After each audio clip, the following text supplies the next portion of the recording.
Basta ya de indiferencia. Basta ya de impunidad. Basta ya de sicariato.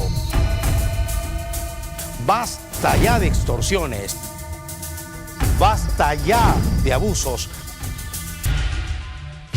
¡Basta ya! Somos Ciudadanos en Acción. Soy Pedro García Pelayo y digo, basta ya. ¡Basta ya! Basta ya.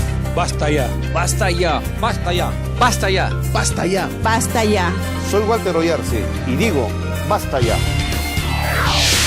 ¡Basta ya! Somos Ciudadanos en Acción.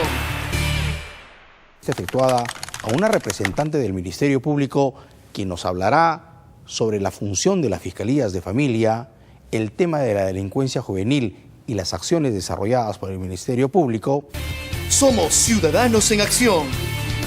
Y en esta oportunidad contamos con la presencia de la doctora Rita Figueroa Vázquez, coordinadora nacional del Programa Juvenil Justicia Restaurativa del Ministerio Público. Ella es fiscal superior de familia.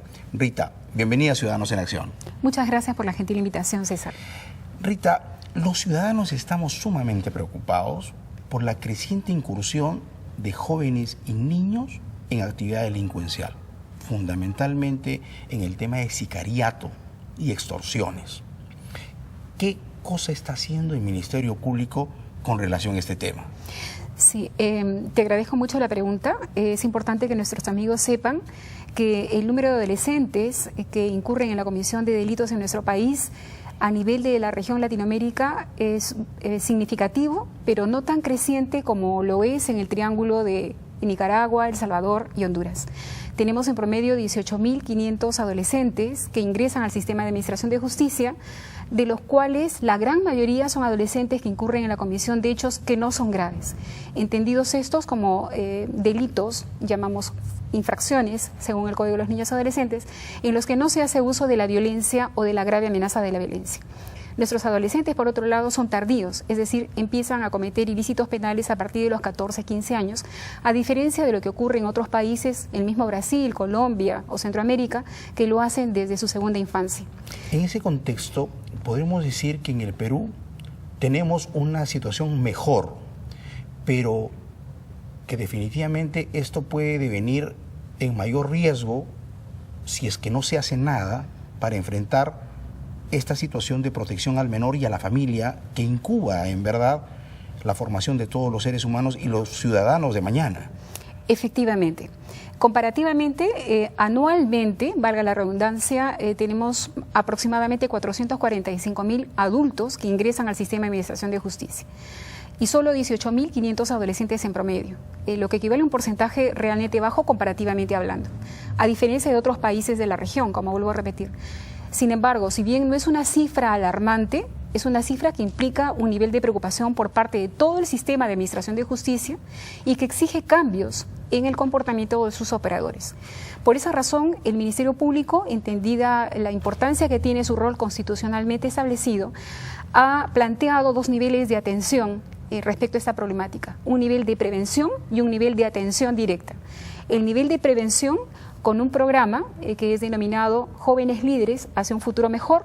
Es un programa que trabaja con adolescentes que están en riesgo de cometer una infracción a la ley penal y que tiene por finalidad evitar aquellas conductas que pudieran mañana más tarde constituir una infracción. Se trabaja con el apoyo de psicólogos, trabajadores sociales y, lógicamente, la intervención de los fiscales en un trabajo personalizado y de prevención. ¿Qué otro programa estratégico de prevención está constituido por el de fiscales escolares y fiscales ambientales, dirigidos precisamente a empoderar a aquellos adolescentes que tienen determinadas particulares en sus centros educativos, que pueden ser líderes positivamente hablando y que pueden actuar a nivel de un efecto multiplicador? Los fiscales trabajan con ellos con la finalidad de empoderarlos cada mes más, no solamente en sus derechos, sino también en sus deberes. Definitivamente trabajar ese nivel de prevención, si es asertivo, implica que estos adolescentes en su momento no van a cometer un ilícito a la ley penal, ¿no? Un ilícito penal. Pero hemos ido mucho más allá de trabajar estos niveles de prevención, sino atendiendo directamente a adolescentes que ya cometieron ilícitos penales, que ya cometieron infracciones, con el programa de Justicia Juvenil Restaurativa.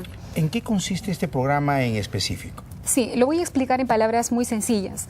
El enfoque retributivo y punitivo que tradicionalmente ha tenido el sistema de administración de justicia a nivel mundial respecto a la atención de adolescentes en conflicto con la ley penal no ha dado los resultados esperados, en medida que cada vez en los lugares donde se ha aplicado simplemente este enfoque punitivo, los adolescentes volvían a cometer nuevos hechos punibles.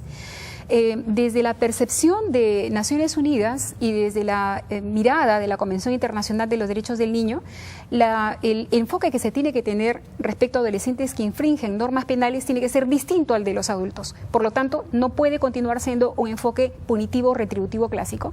Cuando hablamos de punitivo retributivo clásico, hablamos de represivo. Así es decir, ante la comisión de un hecho punible, en otras palabras, ante la comisión desde la sustracción de un monedero hasta lesiones graves, el nivel de respuesta tendría que ser el mismo: la detención, la judicialización. La Convención Internacional de los Derechos del Niño y otros instrumentos de Naciones Unidas exigen respecto al tratamiento de estos adolescentes la aplicación de dos principios sustantivos. Uno es el principio de excepcionalidad, es decir, remitir al control social terciario, que es el sistema penal, aquellos casos que son graves. Y solamente los graves. Y privando de libertad por el menor tiempo posible. Y el otro principio es el principio de especialidad. Es decir, para trabajar estos casos se requiere no solamente de actores sensibilizados y que conozcan de derecho, sino también de otras disciplinas como es la psicología del desarrollo del adolescente. Un adolescente no es igual que un adulto. Un adolescente es una persona que está en proceso de desarrollo maduracional, por lo tanto no puede haber el mismo nivel de reproche respecto de una persona adulta y no puede haber el mismo enfoque de trabajo de estos casos que el de un adulto. Para el adulto, el sistema tradicional es el sistema retributivo. Para el adolescente tiene que ser el sistema restaurativo. Y el sistema restaurativo, en palabras muy sencillas, implica trabajar 3 niveles de atención. Uno, trabajar la responsabilidad del adolescente. No decirle que se declare culpable, sino hacerle entender que transgredir un bien que está protegido por el Estado acarrea consecuencias y que esas consecuencias tienen que ser reparadas. Trabajar el tema de responsabilidad es sustancial, porque en la capacidad o en la medida que el adolescente asuma su responsabilidad, va a tener la capacidad de poder reparar como una obligación de dar, hacer o no hacer. Y el otro pilar en el que se apoya este enfoque es el de reinsertarlos positivamente a la sociedad, es decir, el enfoque restaurativo, el enfoque, de reinserción social, ¿no? Y para trabajar el tema de responsabilidad, reparación del daño y reinserción social, el Ministerio Público ha optimizado el trabajo de los fiscales de familia a través de la contratación de psicólogos y de trabajadores sociales. Rita, ¿por qué los ciudadanos sentimos que toda la estructura legal y estos programas solamente están orientados a beneficiar a los infractores de las normas, mientras que las víctimas ni siquiera son observadas, muchas veces son soslayadas, y sentimos que hoy día, cada vez que a un menor infractor no se le hace responsable de sus actos, estamos incubando futuros delincuentes? ¿Ese razonamiento de los ciudadanos es exacto o es equivocado? Y si eso lo demuestra los resultados que tiene este programa de justicia restaurativa del Ministerio Público. Muchas gracias, César, por la pregunta, porque me va a permitir explicar a nuestros televidentes, basados en evidencia, cuál es el cambio cualitativo que se ha logrado con este enfoque. Desde el año 2005, el Ministerio Público, con el apoyo de 2 organizaciones, una nacional y otra internacional, es decir, Encuentros Casa de la Juventud, de un movimiento jesuita, y también con la ONG Tierra de Hombres de Lausana, en Suiza, conocimos la experiencia del enfoque restaurativo, y a partir del año 2010, con ya esa experiencia de campo, aplicando este enfoque en el distrito de Leonardo Ortiz en Chiclayo y en el Agustino en Lima, empezamos a contratar los profesionales que nos iban a apoyar, es decir, apoyar a los fiscales especializados de familia en la atención diferenciada de estos casos. Lo que quiero que quede muy en claro es que los primeros años, gracias a la cooperación internacional, solamente trabajamos en 2 localidades específicas del país, el Agustino y Leonardo Ortiz en Chiclayo. Pero en la segunda etapa segunda etapa hemos empezado a crecer de manera progresiva, no solamente en Lambayeque, Leonardo Ortiz está en la ciudad de Chiclayo, sino también en la ciudad de Trujillo, en el Santa, en la ciudad de Chimbote, y en Lima venimos trabajando desde Lurín, Villa María del Triunfo, Villa El Salvador, San Juan de Miraflores, en Lima Este, en el Agustino, porque ahora el Agustino pertenece a Lima Este, y en ese momento las 21 Fiscalías de Familia de Lima vienen trabajando con la jurisdicción de Cotabambas y del RIMAC. Rita, los ciudadanos entonces podemos asumir que este programa es eficiente, es eficaz y debiera implementarse a nivel nacional Sí, como la alternativa de poder salvar aquellos destinos de jóvenes que en alguna manera son proclives o están en riesgo para poder incurrir en la comisión de infracciones, de actos antisociales, de delitos en el lenguaje común para la ciudadanía. Efectivamente, creo que toda toma de decisiones a nivel de políticas institucionales tiene que estar basadas en la evidencia. Y la evidencia nos dice, con la data que yo he señalado, apenas un 3.4% de reiterancia, que es un enfoque que está funcionando de manera oportuna y eficaz. Y si comparamos los niveles de reincidencia de este enfoque restaurativo y con la intervención de los fiscales y estos equipos interdisciplinarios para los cambios conductuales de los adolescentes y su reinserción efectiva en la comunidad, tenemos también que señalar cómo opera este cambio cualitativo con relación a otros enfoques. El enfoque clásico que se utiliza para la atención de adolescentes privados de libertad trae como resultado que más del 8% de adolescentes privados de libertad en centros juveniles alrededor nacional vuelvan a incurrir en la comisión de un nuevo delito. Son reiterantes entonces. En este caso, reincidentes los que han sido condenados y reiterantes los que estén en proceso y hubieran durante el proceso obtenido su libertad. Pero si comparamos este porcentaje con el porcentaje de adultos imputados privados de libertad que salen nuevamente a la sociedad y vuelven a cometer un nuevo delito, más del 26% vuelven a cometer un nuevo hecho punible.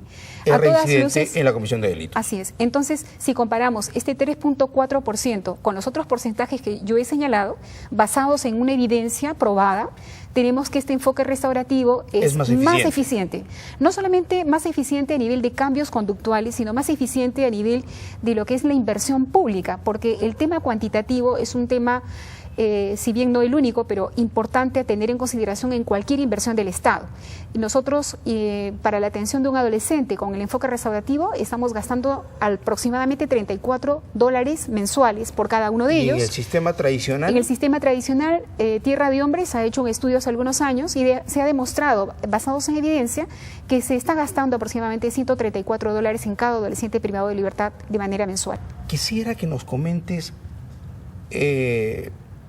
las características o situación de un caso emblemático que significó este caso del joven Gringallo.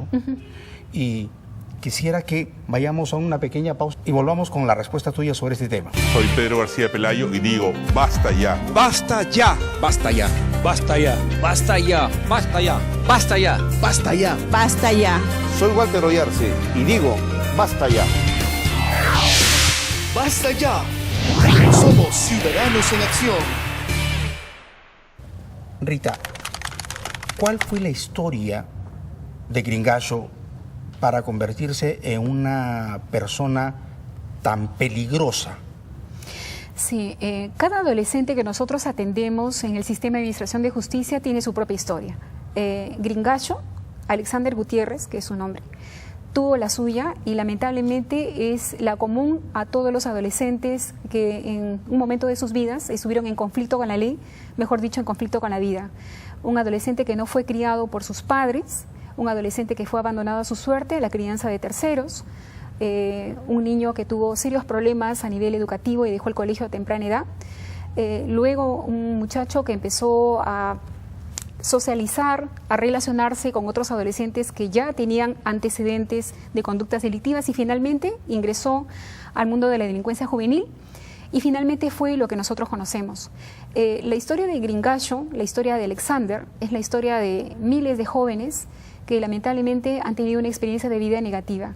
Yo siempre digo que estos adolescentes y los niños que tienen problemas a nivel familiar no son niños ni adolescentes que tienen conflictos con la ley, sino conflictos con la vida, porque en su momento ni los padres funcionaron en su rol, como tampoco la familia empleada, la propia sociedad, y en algunos casos hubo hasta abandono del Estado en algunos lugares del país. Lo digo a través de la historia de la vida republicana del Perú. La historia de Gringallo ha traído como consecuencia, y no solamente la vida de él, sino de muchos jóvenes, que en nuestro país han cometido hechos graves, que afortunadamente no son muchos, y eso hay que resaltar, ha traído como consecuencia cambios en las políticas nacionales. Lo rescatable de esta situación, que en un momento dado se mediatizó tanto, fue que se priorizó el tema de los adolescentes en conflicto con la ley penal, que no había sido priorizado hasta este momento, y en noviembre del año pasado nuestro gobierno ha aprobado el Plan Nacional para la Atención Integral de Adolescentes en Conflicto con la Ley Penal, que tiene niveles desde la prevención hasta niveles de atención y de resocialización, lo cual implica, en principio, tener una clara mirada de lo que se debe hacer a nivel de todo el trabajo articulado de todas las instituciones públicas, y se tiene una clara mirada de que hay que invertir en adolescencia y en infancia para prevenir y luego no tener que juzgar a adolescentes que están en conflicto con la vida. Rita, esta respuesta tuya me da la oportunidad de manifestarte como representante del Ministerio Público un reclamo y una sensación de la sociedad. Sentimos los ciudadanos una profunda indiferencia en la labor de los operadores de justicia justamente en temas de protección a la familia, específicamente en el tema de la labor de lucha contra la violencia familiar. ¿Cuál debiera ser o cuáles son los parámetros, condiciones, principios que deben regir la conducta de un fiscal de familia? Muchas gracias por la pregunta. El otro gran tema social es el de violencia familiar.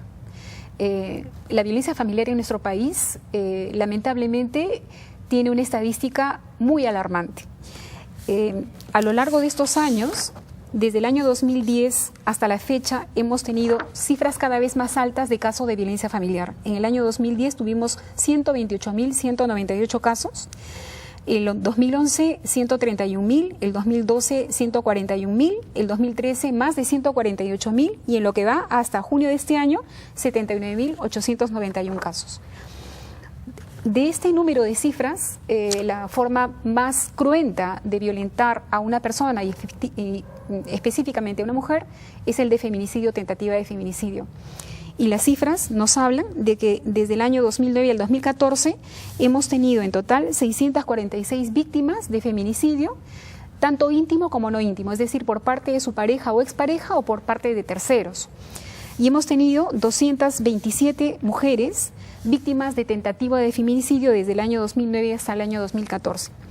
Todas estas cifras, que son la evidencia, definitivamente deben marcar cambios en todo el sistema de administración de justicia para priorizar de manera más oportuna y eficaz la atención de estos casos. Respecto al perfil que debería tener un fiscal, no solamente en el Perú, sino a nivel mundial, todos los operadores de justicia, y no solamente el fiscal, es decir, desde el policía que recibe a la víctima a nivel policial, desde el juez que sentencia, desde la autoridad policial que se encarga de ejecutar los mandatos judiciales, deberíamos responder, en principio, a tener la característica de la especialización, porque desde Naciones Unidas, en las convenciones internacionales que guardan relación con violencia hacia la mujer, la de la CEDAW y la Convención de Belén do Pará, se establece que los estados se comprometen a tener un sistema especializado, ¿no? Y un sistema especializado no solamente parte por tener fiscalías y juzgados y policía especializada en la materia, sino porque esa especialización también incluya, además del manejo jurídico, el conocimiento psicológico y social del tema. También se exige desde las convenciones internacionales, y también lo establece la normatividad interna, es decir, el texto único de la Ley de Protección frente a la Violencia Familiar, que los operadores de justicia debemos actuar con la debida diligencia, ¿no? Y si tú me hablas de un perfil, yo creo que el perfil de todo operador que trabaje esos temas tan sensibles, desde adolescentes en conflicto como la ley penal, como casos de violencia familiar y sobre todo violencia de género, deben responder a un nivel de especialización y sensibilización, así como a una actuación basada en el principio de ley de diligencia. La ley de diligencia es un principio desarrollado tanto por la Corte Interamericana de Derechos Humanos y que está incluido en estos tratados de derechos humanos que he mencionado, que está compuesto por determinados criterios, entre ellos los que son más conocidos y que se rescatan en múltiples sentencias de la Corte Interamericana de Derechos Humanos, es el criterio de exhaustividad. Es decir, si una persona va a hacer una denuncia porque, en términos muy coloquiales, el marido, una mujer, va a hacer una denuncia porque el marido simplemente le puso el ojo morado con un golpe de puño, el policía, si es que recibe la denuncia, no solamente debe registrar en el momento de la denuncia, sino tomarle la declaración en el acto a la víctima. Lo más pronto posible. Lo más pronto posible, porque para entender la violencia familiar y el porqué de la necesidad de este criterio de exhaustividad, hay que entender el concepto de la violencia familiar y su dinámica a nivel familiar. ¿Cuál es el concepto de la violencia familiar que ha generado la necesidad de crear fiscalías y juzgados de familia especializados para los temas de violencia familiar? El concepto de violencia familiar, ¿qué significa? En términos muy sencillos, cualquier acción, un golpe de puño, una tracción de cabellos o una amenaza o cualquier omisión, el no hacer, ese no hacer podría ser el dejar de cumplir el rol que corresponde como cónyuge o como padre en una relación familiar, ese hacer o no hacer que causa daño físico, psicológico o sexual a otra persona que se encuentra en una condición de subordinación. Es decir, a través de estas manifestaciones violentas hay un ejercicio de poder del agresor respecto a la víctima. Entonces debemos entender en estos casos que la violencia familiar, independientemente del daño y del riesgo que implica sus manifestaciones, también constituyen una violación a los derechos fundamentales de la persona agraviada, es un problema de salud pública y es un problema de seguridad ciudadana. Y tiene una dinámica dentro de esta relación emocionalmente perversa que es importante, como tú bien lo has preguntado, que se puede esclarecer. La dinámica de la violencia familiar está constituida por fases. Primero hay una fase de acumulación de tensiones. No hay necesidad de un motivo, sino que cualquier pretexto es bueno para que se dé la segunda fase, que es un estallido de la violencia, en la que puede ir simplemente desde un grito hasta una tentativa de feminicidio o feminicidio, para luego llegar a otra fase, que es la fase de arrepentimiento y luna de miel, ¿no? Perdóname, mi amor, nunca más voy a volver a hacer esto. Entre agresor y agredido. Así es. El problema radica en que cuando existe más ejercicio de poder y de dominio y más desconocimiento de la otra persona en su condición de igual, este fenómeno, esta ciclicidad se va a dar en periodos más cortos, ¿no? Entonces puede ser tan frecuente que en un momento determinado de la vida de la víctima ya ni siquiera se distinga como víctima. Es decir, puede pasar la fenomenología de la víctima de ser víctima cuando es sujeto pasivo de las bajas pasiones del agresor, cuando es una persona culpable, es decir, la hace sentir como tal y le dice, pues a ti te gusta que te peguen, si no te pego tú no actúas como yo quiero, a ti te gusta, tú no denuncias, mientras más te pego, si no te pego no cambias. Y la otra etapa de esta víctima, esta etapa evolutiva, es la de viviente, cuando quizás alguna amiga que nos esté viendo se identifique con lo que yo estoy comentando en estos momentos y diga, no más, no lo soporto más y voy a denunciar. Entonces allí esta víctima pasa a ser calificada en la doctrina como una persona sobreviviente que se está, del fenómeno. Exacto, que se está intentando defender, para que cuando el sistema funcione adquiera la calidad de sobreviviente. Y es precisamente a este tipo de víctimas que llegan a la calidad de sobrevivientes, empoderadas, protegidas, es que el sistema debe aspirar. Rita, ¿por qué esas condiciones y características de autoridades, operadores de justicia no hay en el Perú? Es una pregunta bastante fuerte. Yo no iría al extremo en el sentido de advertir de que no hay operadores así. Discúlpame, Rita. Sí, cómo no. Hace aproximadamente 2 meses hubo un reportaje de Andrea Llosa con relación a la forma brutal, no física, pero sí verbal, como una madre trataba a sus hijas, con términos absolutamente deplorables. Intervino la congresista Leila Chihuán, intervinieron representantes del Ministerio de la Mujer, se formalizó la denuncia correspondiente y la fiscal no tomó ninguna medida de protección ante hechos tan evidentes.